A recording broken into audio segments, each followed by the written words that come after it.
55, 55 और 95 हर उम्र के लिए यकसा मुफीद, मफाद आम्मा का आलम बरदार। जरूर सब्सक्राइब करें, लाइक करें, शेयर करें और बेल आइकन प्रेस करना न भूलें। Rabbani the scholar YouTube channel.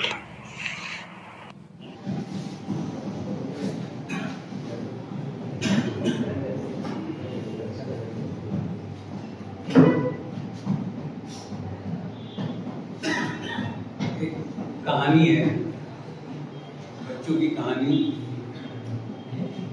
मैं गुज़िश्ता 22 साल से यहाँ मुसलसल कहानियाँ सुनाता रहा हूँ और ये जो नशिस्तों में शरीक होने वाले हैं शायद अंसारी और मोहम्मद सर से लेके जो आज नए हैं सुनने वाले, उनको एहसास होगा कि बहुत कम कहानियाँ मैंने ऐसी सुनाई जिसमें जिन भूत परी वगैरह का तस्करा रहा। आमतौर से मेरी कोशिश होती है कि माशरे से चलते फिरते कहीं से भी कहानी उठा ली जाए, और ये भी कोशिश मैंने यूँ ही की है कि समाज से, हमारे इर्द गिर्द से, और आपको उसका एहसास हो जाएगा। उन्वान है शुभ का भूला। शुभ का भूला। कल तो वो खामोश रह गया, आज दूसरा दिन था। शोएब ने फिर एक ऐसी हरकत की कि इरफान की खोपड़ी नाच कर रही थी। वो सोच भी नहीं सकता था कि शोएब ऐसा भी कुछ करेगा और ऐसी कोई हरकत कर गुजरेगा। इरफान ने चाहा कि उसी वक्त तो उसे टोक दे, लेकिन फिर कुछ सोचकर खामोश रह गया। वो कुछ कह नहीं सका। उसकी वजह भी थी। शोएब कब वहां ठहरा था कि उसकी बात सुनता। वो तो उसे छोड़कर तेजी से स्कूल लाइब्रेरी की तरफ बढ़ गया। इरफान के लिए ये भी हैरत की बात थी कि शोएब आज लाइब्रेरी की तरफ जा रहा था। उसे हैरत थी कि बास्केटबॉल ग्राउंड की तरफ जाने की बजाय वो लाइब्रेरी की तरफ क्यों जा रहा है। फिर खुद ही कुछ सोचकर वो अपने आप को मुतमईन करने लगा कि शायद उसे किसी खास लड़के से मिलना हो, इसलिए वो उधर जा रहा है। हो सकता है उसका कोई खिलाड़ी दोस्त हो जो उस वक्त लाइब्रेरी में हो और वो उसी से मिलने जा रहा हो। इरफान अभी यही सब कुछ सोच रहा था कि शोएब लाइब्रेरी के दरवाजे से गुजरकर अंदर दाखिल हो गया। इन दोनों के दरमियान 10-15 कदम का फासला था। जब इरफान लाइब्रेरी के दरवाजे पर पहुंचा तो एक लम्हा के लिए वो ठहर कर रह गया। उसने अंदर जो मंजर देखा वो उसे चकरा देने वाला था। इरफान को महसूस हुआ जैसे वो हैरत के समंदर में गौते खा रहा हो। उसे अपनी आंखों पर यकीन नहीं आ रहा था कि गुज़िश्ता सिर्फ 3 दिनों में शोएब के अंदर अचानक इतनी तब्दीली आ जाएगी। वो तो बस सिर्फ 3 दिन के लिए धुलिया गया हुआ था। उसकी खालाजाद बहन जबीन आपी की शादी में वो जब यहाँ से गया था तो शोएब को जैसा छोड़कर गया था, ये शोएब उसके बिल्कुल बरक्स था। उसे यकीन नहीं आता था कि इतनी जल्दी इसके दोस्त में इतनी तब्दीलियां आ जाएंगी और वो इतना बदल जाएगा। वो शोएब को कब से जानता था उसे खुद मालूम नहीं। उसे ऐसा लगता था जैसे शोएब और वो दोनों एक ही घर में एक साथ ही पले बड़े हों। दोनों केजी से पढ़ते हुए अब 11वें दर्जे में आ चुके थे। दोनों पड़ोसी थे और दोनों की कुछ रिश्तेदारी भी थी। दोनों के मकान बिल्कुल आजू बाजू में थे, लेकिन शोएब के अब्बू बहुत मालदार थे, जबकि इरफान के अब्बू म्युनिसिपल कॉर्पोरेशन में एक क्लर्क थे, लेकिन ईमानदार और बड़ी हद तक किनात पसंद भी। इरफान की अम्मी भी उसके अब्बू के रंग में पूरी तरह रंगी हुई थी, इसलिए दोनों की, बल्कि अब उनके साथ उनके बेटे इरफान की भी हंसी खुशी गुजर रही थी। शोएब के अब्बू की टेक्सटाइल मिल थी, इसलिए उनके यहाँ फरावानी थी। इरफान अपने माँ बाप का इकलौता था, जबकि शोएब की 2 बड़ी बहनें भी थी और दोनों की शादी हो चुकी थी।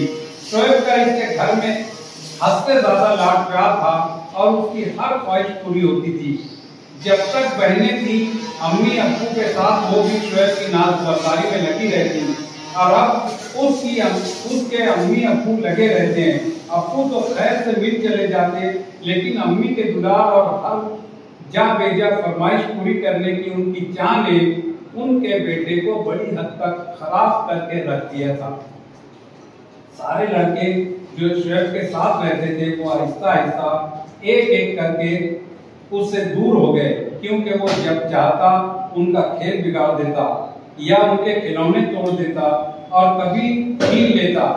पड़ोसी अगर शिकायत करते भी तो उसकी अम्मी उनकी किसी बात पर तवज्जो न देती, उल्टा उन्हें कसूरवार ठहरा देती और लोग अपना सा मुंह लेकर रह जाते। स्कूल में भी शोएब का यही हाल था। हालांकि वो पढ़ने लिखने में ठीक था, लेकिन कभी संजीदा नहीं हुआ था। उसे स्कूल में बास्केटबॉल का शौक हुआ और फिजिकल टीचर ने उसे कबूल भी कर लिया, लेकिन वो भी अक्सर उसकी हरकतों से परेशान हो जाती। स्कूल के अक्सर उस्तादों का यही हाल था। कई एक ने हेडमास्टर साहब के सामने उसकी शरारतों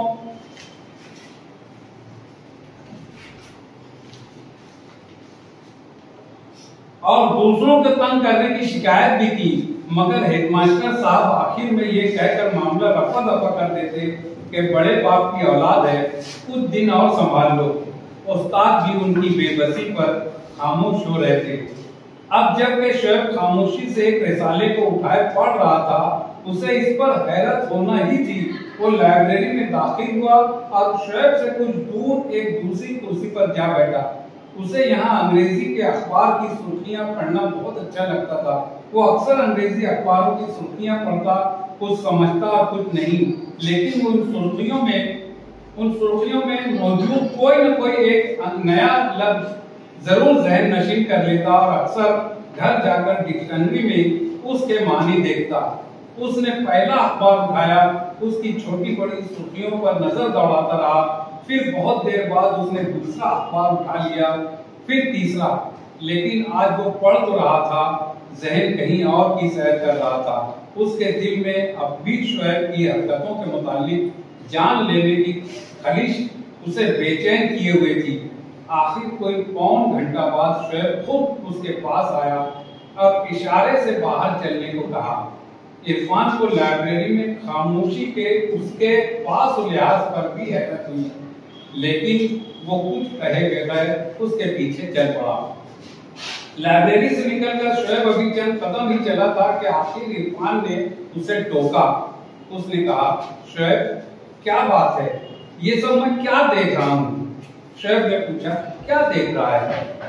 कल से देख रहा हूँ, जिस शोएब को छोड़कर बतूल आपी के घर गया था वो तो बहुत बदल गया है। आखिर ये सब क्या है?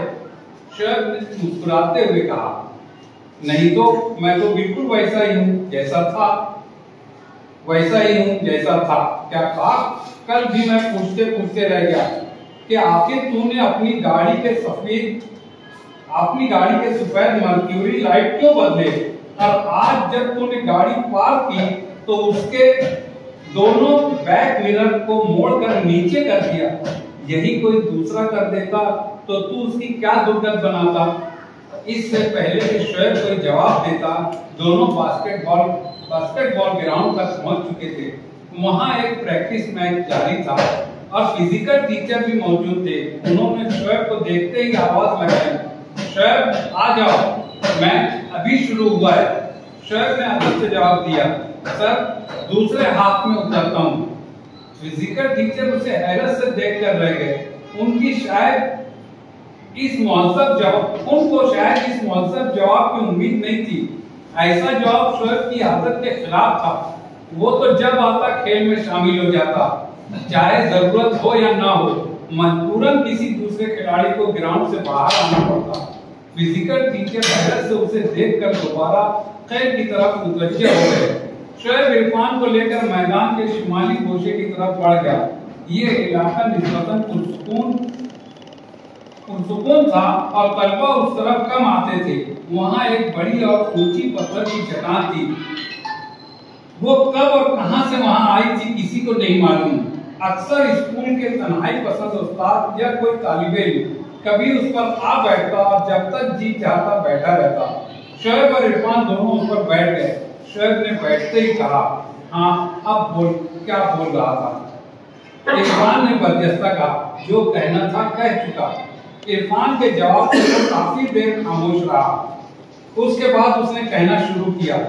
उसने कहा, इरफान, जिस दिन तू भूलिया गया था उस दिन एक अजीब सा वाकया हो गया।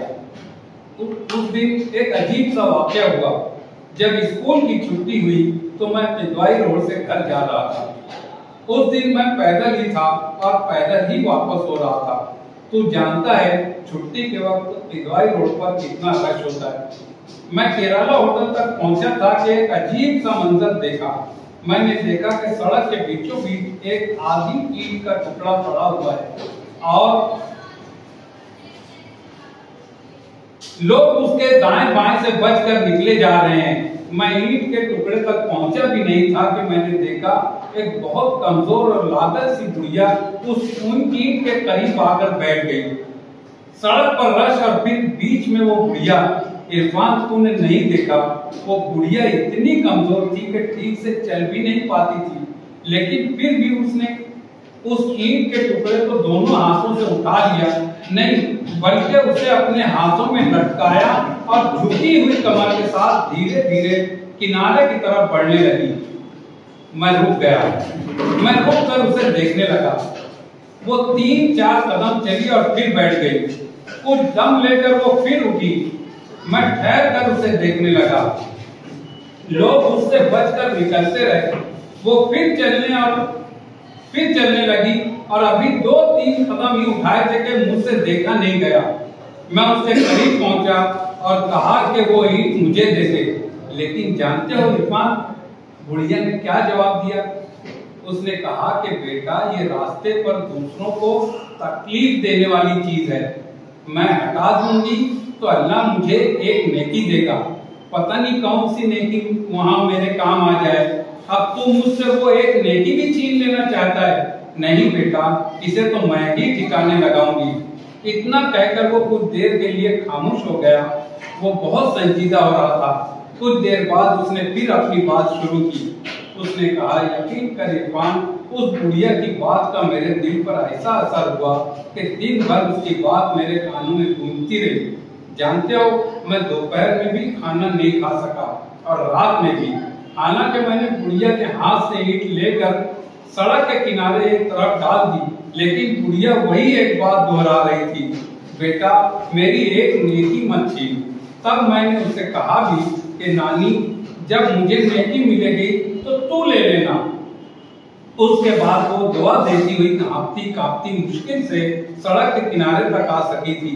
इरफान, इस उम्र में भी एक नेकी के लिए ऐसी कोशिश एक बुढ़िया कर सकती है, तो फिर हमको क्या करना चाहिए? इरफान मुस्कुराया। उसने कहा, मैं तो समझा था कि तू अपना बस्ता भी बुढ़िया को देकर कहेगा कि नानी जरा घर तक पहुंचा दे। एक लम्हा के लिए शोएब के चेहरे पर एक हल्की सी मुस्कुराहट नमदार हुई और फौरन गायब हो गई। वो जैसे कुछ सोच रहा था। कुछ देर बाद उसने कहना शुरू किया। उसने कहा, कल जो मैंने गाड़ी का लाइट बदला, उसकी वजह भी वही बुढ़िया नानी थी। वही बुढ़िया नानी की बात थी। अगर तकलीफ दे चीज के हटाने से नेकी मिलती है, तो क्या तकलीफ देने से अजाब नहीं होता? मर्क्यूरी लाइट जब आंख पर पड़ता है तो लोगों को तकलीफ होती है, यानी मैं सारा रास्ता दूसरों को तकलीफ देता हूँ। और वो जो अभी मैं गाड़ी के दोनों आईने नीचे कर दिए, उसकी वजह भी यही है। हमने स्कूल कंपाउंड में पार्किंग में गाड़ी पार्क की थी, लेकिन जब धूप उस पर पड़ती है तो मुनकिस होकर किसी भी क्लासरूम में चली जाती है। इससे किसी भी तालिब इल्म की आंखें चौंधिया जाती हैं और कभी कभी किसी टीचर की भी, यानी मेरी वजह से दूसरों को तकलीफ देने का अजाब मुझे मिले और मैं दूसरों को सताने वाला शुमार हूँ। बुढ़िया नानी ने मेरे हालात बदल दिए। बस इतनी सी बात है, अब बोल क्या कहता है? शोएब खामोश होकर उसे देखने लगा। इरफान ने हंसकर कहा, मैं क्या कहूँ, बस इतना कहूंगा कि सुबह का भूला शाम को घर आए तो उसे भूला नहीं कहती। शोएब जवाब भी नहीं दे सका था कि फिजिकल टीचर की सीटी ने दोनों को मुतवज्जा कर लिया। वो उन्हें बुला रहे थे क्योंकि सेकंड हाफ का खेल शुरू होने वाला था। दोनों चट्टान से उतरकर ग्राउंड की तरफ बढ़ते चले। नशिस्त के दौरान हमारे अपने जावेद सर, अंसारी जावेद सर जो है जलगांव आकाशवाणी के 2 ऑफिसर हमारे इस नशिस्त में तशरीफ लाए। मैं उनका इस्तेमाल करता हूँ। सर प्लीज आइए सर,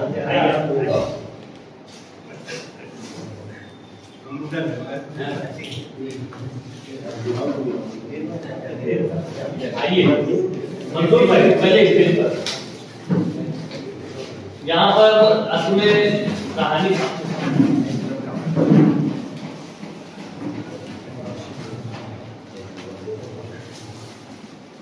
मैं मतलब फिर बताना चाहूंगा कि अदालत सैफ न्यूज की जानिब से यहाँ पर सत्र अलाकिन का इस्तेमाल किया जाना है, लेकिन उन्होंने सामईन के लिए भी जो है यहाँ पर खुलकर नज़्म किया है कि ये सामईन जो है ना, ये सामईन भी जो है वो किसी एजाज से कम की बात नहीं है।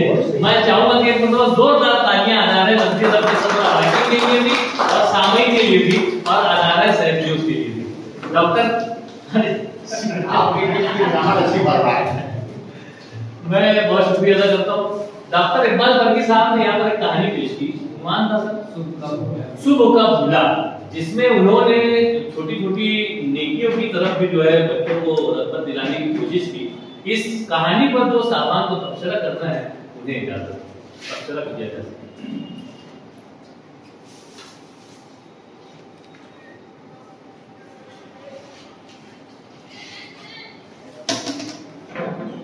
हाँ बोल। सर का जो पर्सनल लाइफ है एज ए टीचर, वो तो उनकी कहानी में हमेशा झलकता ही है। यहाँ पर सर ने जो क्लाइमेक्स का पार्ट क्रिएट किया था, उसके मुकाबले एंटी क्लाइमेक्स थोड़ा सा वीक लग रहा था। ये मेरा एक पर्सनल ओपिनियन है। क्लाइमेक्स तो बहुत अच्छा था, एक बांध के रखे हुए था कि कहानी कहाँ जाए।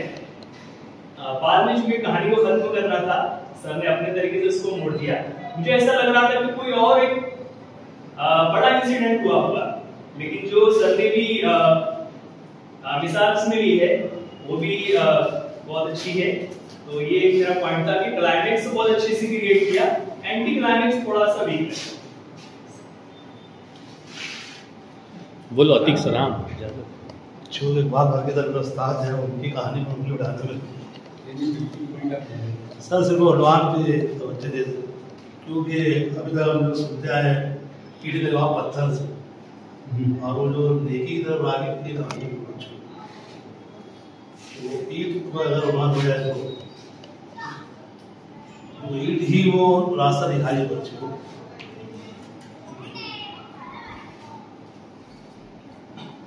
जो कहानी पेश की वो इस्लाही मौजू पर लिखी गई इस्लाही कहानी, बच्चों की नफ्सियात के मुताबिक जो कहानी तरतीब दिए गए और बिल्कुल शुरू से लेकर आखिर तक पूरी रवानी के साथ जो है यकसा बहाव के साथ जो कहानी बढ़ती चलेगी।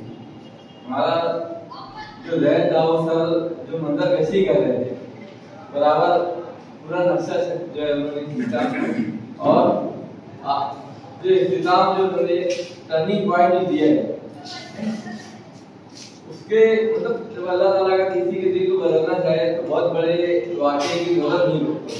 एक छोटा सा वाक़या भी दिल को अगर चोट कर जाए तो इंसान की पूरी जिंदगी बदल जाए, और वही इस कहानी के अंदर भी सर ने जो है उस तरीके को अपनाया है। मैं एक कामयाब कहानी पेश करने पर इकबाल फरकी सर को तमाम ही सामने की जानिब से धन्यवाद।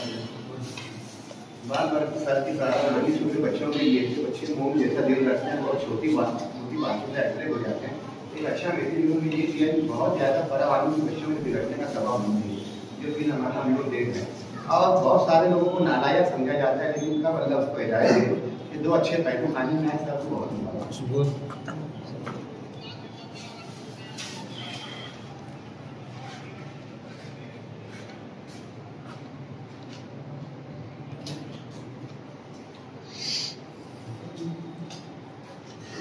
बोलना है।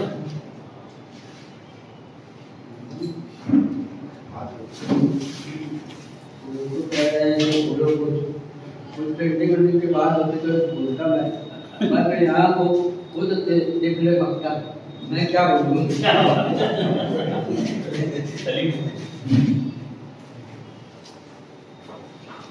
डॉक्टर इकबाल वर्की साहब ने सुबह का खुला इस सम्मान से कहानी पेश की, पर तबसरे भी आए, सब अपने अपने मतमय नजर से जो है वो अपना तबसरा यहाँ पर पेश कर रहे हैं। मैंने जितना भी सुना उसमें मैंने जो बारीकियां देखी, एक छोटी छोटी जो अच्छाइयां हैं, रास्ते से पत्थर का उठा देना, और वो जो चीज पर तवज्जो दिलाने की कोशिश की जिस पर लोग तवज्जो नहीं देते, कि वो जो आईना जो है, चाहे 2 व्हीलर की गाड़ी हो, 2 व्हीलर हो या फिर 4 व्हीलर हो, वो आईने से जो है किस को तकलीफ हो सकती है, इस बात पर जो है हम ध्यान नहीं देते, हम तो गाड़ी पार्क करके चले जाते हैं।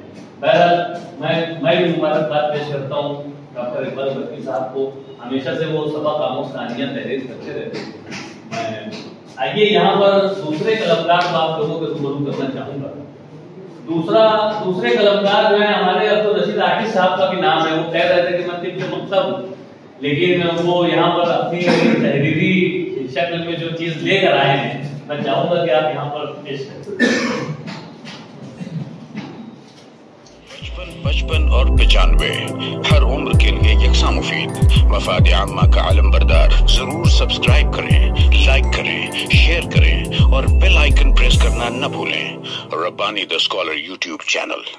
Rabbani the scholar YouTube channel इल्मी, अदबी, दीनी, मिल्ली, समाजी, सकाफती, तहजीबी, फलाही, तिब्बी, फन्नी, माशी, तिजारती, माशरती, इंतजामी, इनकलाबी, तहरीकी, तहकीकी, तकनीकी, तफ्तीशी, तामीरी, तालीमी व मालूमाती यूट्यूब चैनल जरूर सब्सक्राइब करें, लाइक करें, शेयर करें और बेल आइकन प्रेस करें। Rabbani the scholar YouTube channel.